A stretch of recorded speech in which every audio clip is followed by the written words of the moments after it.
Thinking Aloud. Conversations on the leading edge of knowledge and discovery with psychologist Jeffrey Mishlove.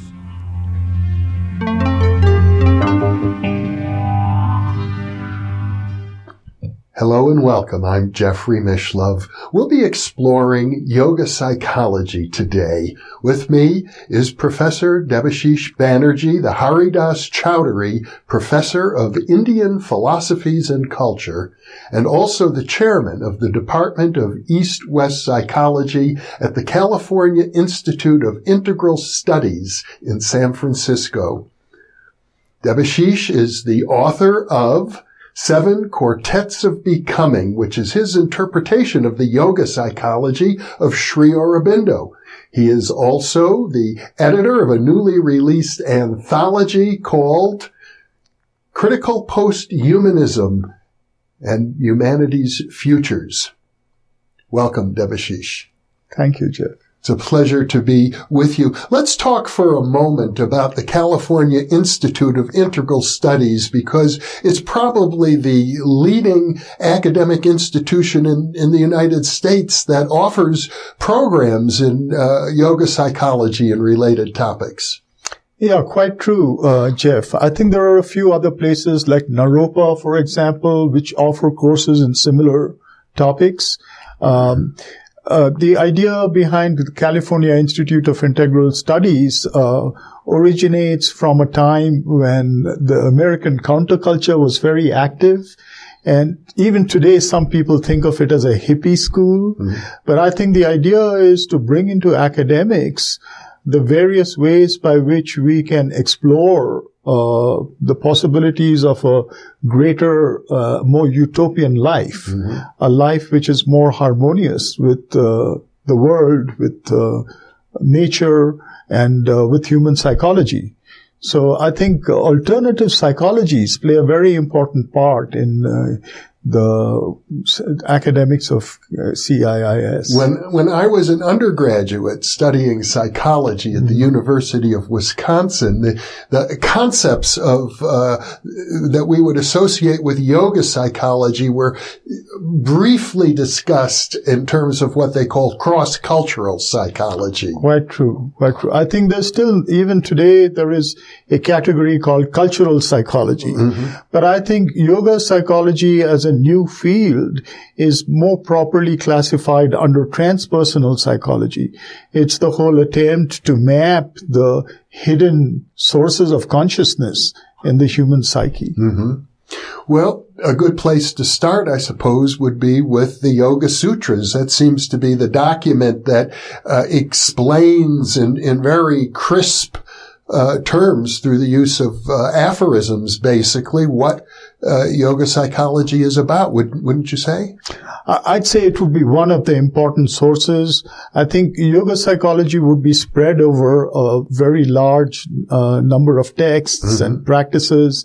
The Yoga Sutra has always been important, and today it's really catapulted into prominence because of the yoga studio movement. Mm-hmm. Because I think Sankhya and yoga are two of the what are called darshanas, or epistemological systems that constitute the ancient framework of metaphysics in India. Mm-hmm. And these two schools are very closely allied to modern, meditation and asana practice. Mm-hmm. So that's why I think Yoga Sutra gains a lot more prominence. And I think, as you rightly said, it puts in a kind of a aphoristic form the various limbs of yoga, one may say. Now, you've mentioned Samkhya. Yes. So we should define that. As I understand it, it's a school of thought out of which the Yoga Sutras emerged. That's also a little questioned, mm-hmm. but the two are considered together. Mm-hmm. For one of the interesting things about the whole yoga tradition in India is that metaphysics and practice have gone together, almost like the two wings of a bird. So one is called darshana, which is the metaphysical system, and the other is called yoga. Mm. So we find that even within the Vedantic systems, which are based on the Upanishads, and the Bhagavad Gita is actually part of the Vedantic system, are different from Sankhya and Yoga. Okay. Right. So let me be real clear now so our viewers understand. Yes. Vedanta is distinct from Samkhya and Yoga. But the Bhagavad Gita, the great spiritual classic of Indian culture, is part of Vedanta. It is part of Vedanta. It sees itself, or it describes itself as an Upanishad. So it's part of Vedanta. But again, what complicates the issue and is interesting is that a lot of the text, the Bhagavad Gita text, deals with positioning itself in terms of Sankhya and Yoga. So what we call the Karma Yoga part of the Bhagavad Gita is addressing itself in terms of yoga. And what we call the Jnana Yoga part is addressing itself in terms of Sankhya.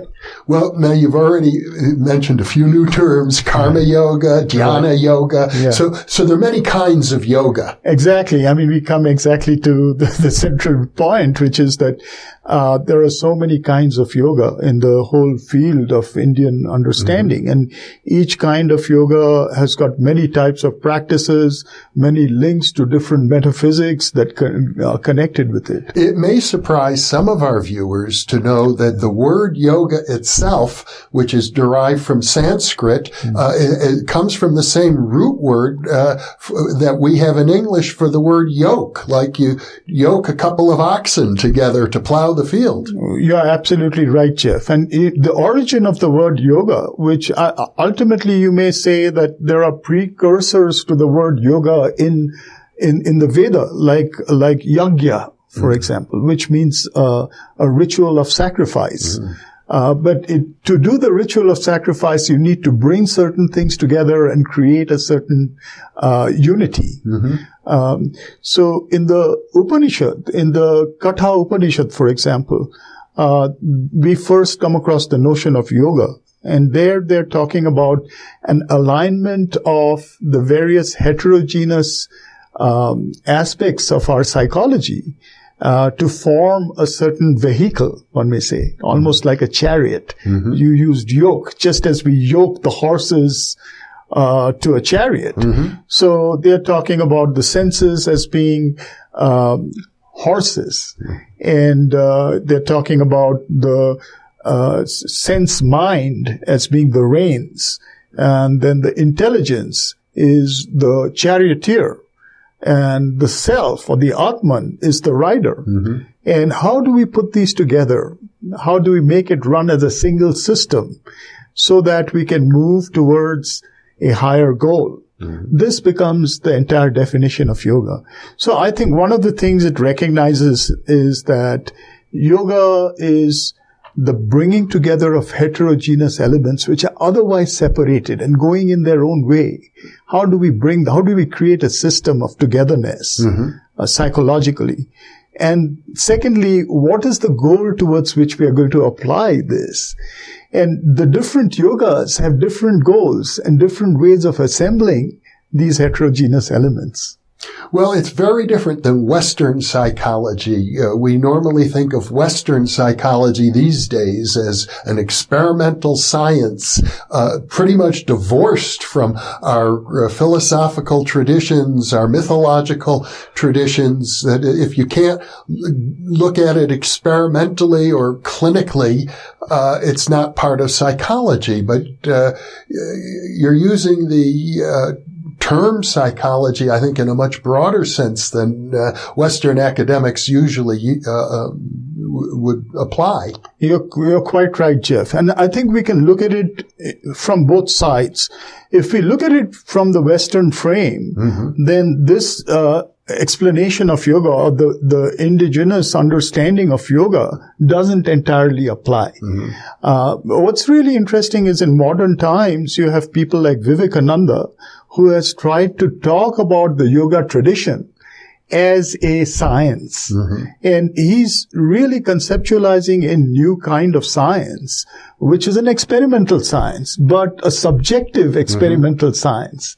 In other words, today, instead of going by what has been handed down by a lot of other teachers as different yogas, it's possible for an individual to formulate their own goals and make their own assemblage, one may say, of these elements and test it out experimentally, step by step, and come to a certain understanding which they can document, which can be archived, for example. This is what Vivekananda was discussing as a kind of yoga psychology. And he was discussing it with people like William James. Yes, Vivekananda, as I recall, came to the United States in the 1890s. Right. And he created quite a stir throughout the country. And he did associate with William James, who treated him with great respect. Right. Even though I think James disagreed with him with some of the things, some of his ideas. But my sense is that he influenced William James to the extent that James developed right before his death this notion of radical empiricism. Quite true. That we can apply empirical science to our own inner work. Exactly. And that's exactly what Vivekananda was saying. That was his definition of a yoga psychology. Now, we may accept that, or even if we bracket that for the time being and look at it from the framework of Western science, we could say that an empirical study of yoga in terms of the metaphysics, in terms of the practices, in terms of the experiences, we can archive these things. And even if the practitioner or the scientist does not want to practice yoga, they can still create a field, which is a field of comparative study. And I think that has a value in itself. But I think that value is a field of yoga psychology that is best utilized by practice. So as you may know, there are certain fields in the Western Academy that are opening to what is called scholarly practice or scholar practitioners. Contemplative studies is one of those fields. It actively encourages scholars to bring their own sort of practice into scholarship. I mean, it's not unheard of in the Western world. That's what a lot of athletic programs entail. You can major in physical education, and you're expected to engage in all kinds of practices. Exactly. So a field of yoga psychology can either be looked from the framework of Western psychology, which is only a field of intellectual study and archiving and comparison, analysis, synthesis, but it could also be looked at from this practical point of view, where we bring to it not only what others have said about it, but what we can give it through what you're calling radical empiricism. Well, I've had the privilege of interviewing a number of scientists, such as Marjorie Woolacott, professor of neuroscience at the University of Oregon, who got involved in the practice of Kashmir Shaivism. And which is a very profound meditative practice, and it changed her.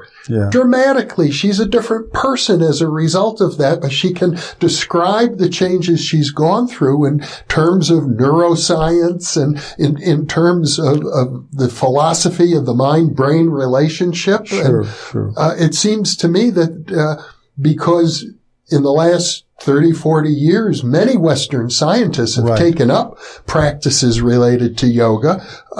We now have a whole new database to draw upon. Exactly. I completely agree. And then, one of the things about particularly the yogas of meditation, the Jnana Yoga schools, is to create a observing consciousness, a witness consciousness.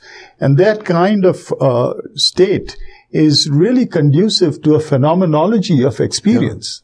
I mean, this talking about radical empiricism, it really becomes much more possible if one arrives at a witness consciousness. I think this is crucial because, as I recall the history of Western psychology in the 1880s, 1890s, 1870s, even in Germany, Wilhelm Wundt developed a psychology laboratory, and he employed a method known as introspection, which is kind of radical empiricism, looking inwards, but the subjects of those studies receive very little training, maybe a couple of weeks, nothing like the discipline of yoga, and eventually introspection was largely abandoned. Yes, exactly, for similar reasons. Because we are complex beings, we are infected with multiple forms of consciousness. We are compromised because we can't really control ourselves. So yoga teaches us that to some extent, we can work on this so that we arrive at a degree of transcendence from which introspection is possible. The real tricky thing, I suppose, is how do you get outside of your cultural conditioning? I mean, yoga now has thousands of years of culture that people sometimes refer to that as baggage.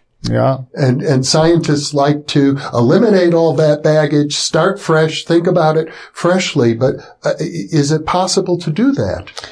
I feel that a discipline of yoga psychology does not try to get rid of baggage. What it does is it approaches all these different schools and their different practices and creates methodologies through which it can actually put them together and develop an archive.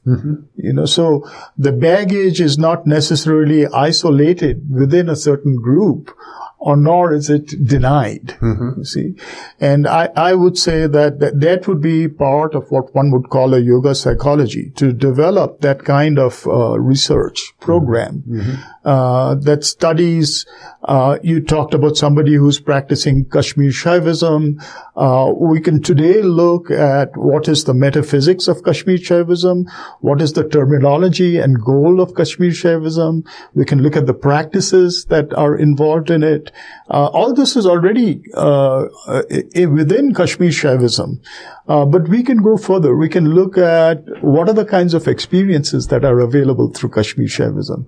We can develop an alternative vocabulary, which can be a transpersonal vocabulary that in some sense evolves so that we can approach different schools and find some of these commonalities between them. That doesn't mean that we are actually flattening the field, but still we are arriving at a certain type of ability to create new practices from that. And I think instead of making a new beginning, I think we should we should connect with the vast history of yoga and of its varieties. Just like James was talking of varieties of religious experience. Indeed. We have varieties of yogic experience. Many varieties, and they're often quite different from each other. Exactly. But you know what's different today than when I was an undergraduate? Now we have thousands, I believe it's thousands, of studies, maybe hundreds, I'm not quite sure, of yogis and meditators in the laboratory.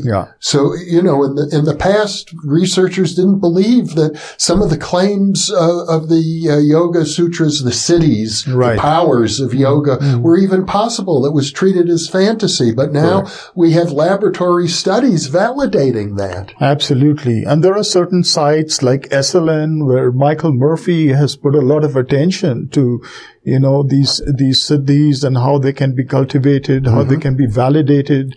And I really think that the field of yoga gives us access to a much greater understanding of the human psyche and our potential, what Murphy called the human potential movement. So I think it lends itself to that, so that we can individually, not in some sort of doctrined or doctrinal manner, but arrive at our own goals and explore our own futures. One of the interesting things to me about psychology in general, I've heard people say it's not a science at all. It's a collection of different schools of thought that disagree with each other. You have Freudian psychology, and Jungian psychology, behavioristic psychology, and cognitive psychology, and they don't really speak to each other much. But I think it was Joseph Campbell who pointed this out to me, that in yoga you have this system of the chakras, and if you look at them carefully, the supposed organs of spiritual activity in the body itself or in the subtle body, you can begin to put the different psychological schools in a map that includes all of them. Very true, Jeff. I think that's also part of yoga psychology. It would be the comparative aspect of yoga psychology that would look at the kinds of psychological models that have been created by people like Freud, Jung, and others, Adler, and be able to map them onto different yogas and also onto different chakras, because these chakras are centers of existence, or modalities of consciousness. And one can ask the question as to whether we come to some sort of integral view through looking at all the chakras. But I would say one can come to a more integral view. But even the chakras, if you actually look at the tantric systems, there is no uniform agreement as to how many chakras we have. Even the 7 chakras is only a certain slice of tantra. Some schools, there are schools that believe in less, and there are schools that believe in more. And I think all these the science of the inner body, of the subtle body, is related to our goals. What do you want to do with it? And I think it's also related to masters. It's an art as much as a science. It's the art of creating a kind of a new body for yourself, a new subtle body for yourself. Well, that very notion of a subtle body, it strikes me that it is a product of what the philosopher Henri Corbin called the imaginal realm. It's not physical, but it's not fantasy either. I would call it an ontologically real realm that can be explored through meditative disciplines. That's, I think, how the ancient rishis came up with the system in the first place. They look inward, but just as, let's say, Western explorers visiting Africa will come back with different descriptions. The descriptions may not all be in agreement with each other. Absolutely true. And I think we can say that that can be a part of the whole science of yoga psychology, that can we map these different descriptions and see the commonalities and see the divergences? Can we come to syntheses that are more complete, But I still think that we have to keep an openness to radical plurality, because I think our creativity also plays a part in this entire picture. This is where science and art, as I said, they converge. Practice is more than the absolute map.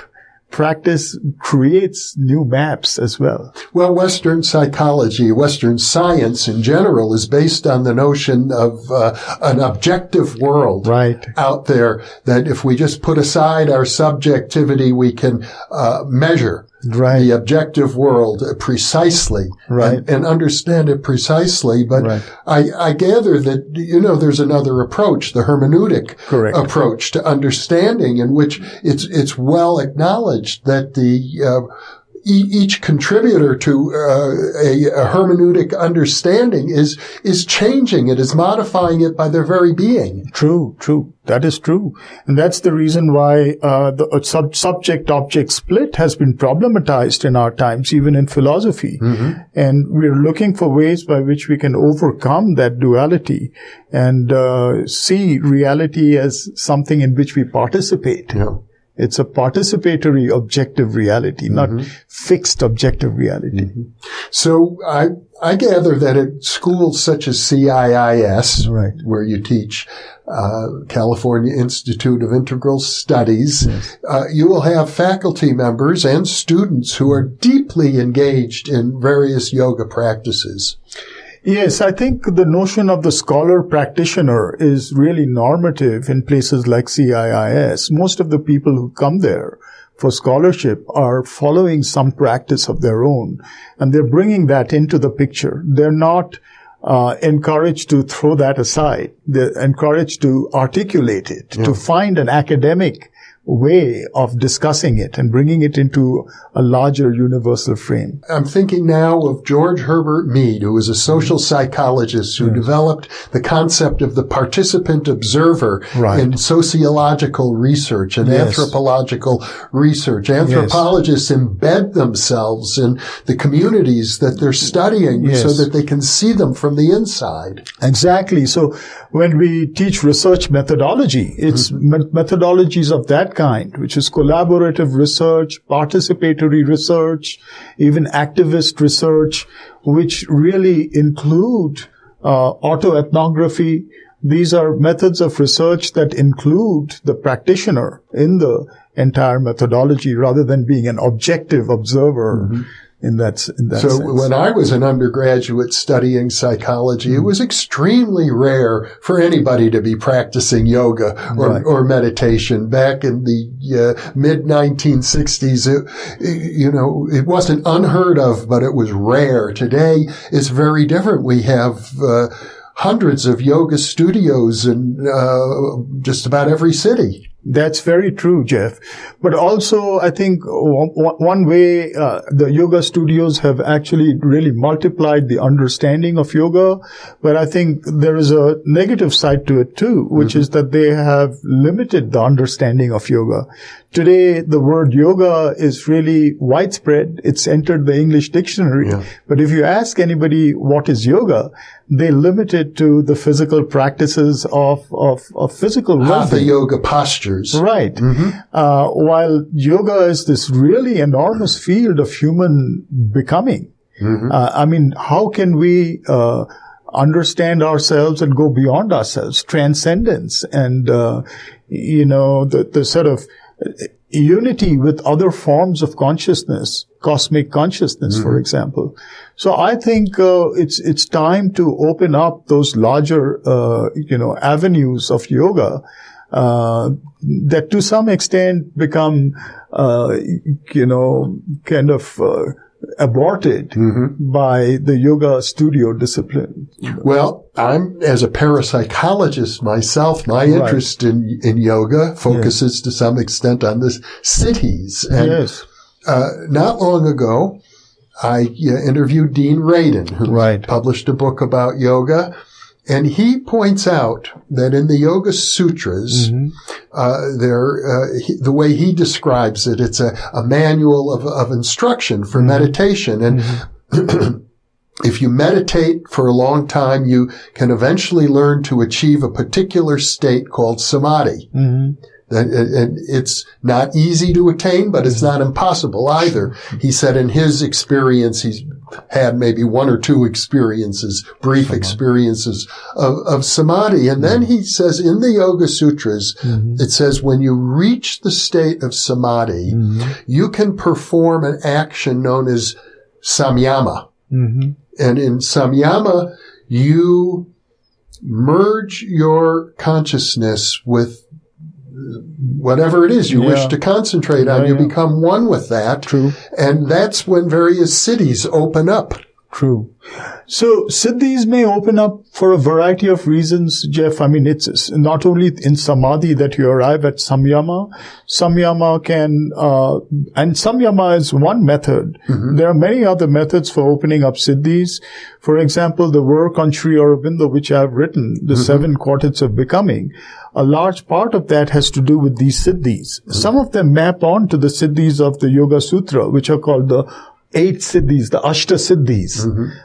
They include things such as levitation, becoming small, becoming large, becoming subtle, disappearing, vanishing, and a number of other siddhis of telepathy, siddhis of telekinesis, things of that kind. Mm-hmm. So the thing is, however one proceeds through whatever method, there are many methods of proceeding towards this.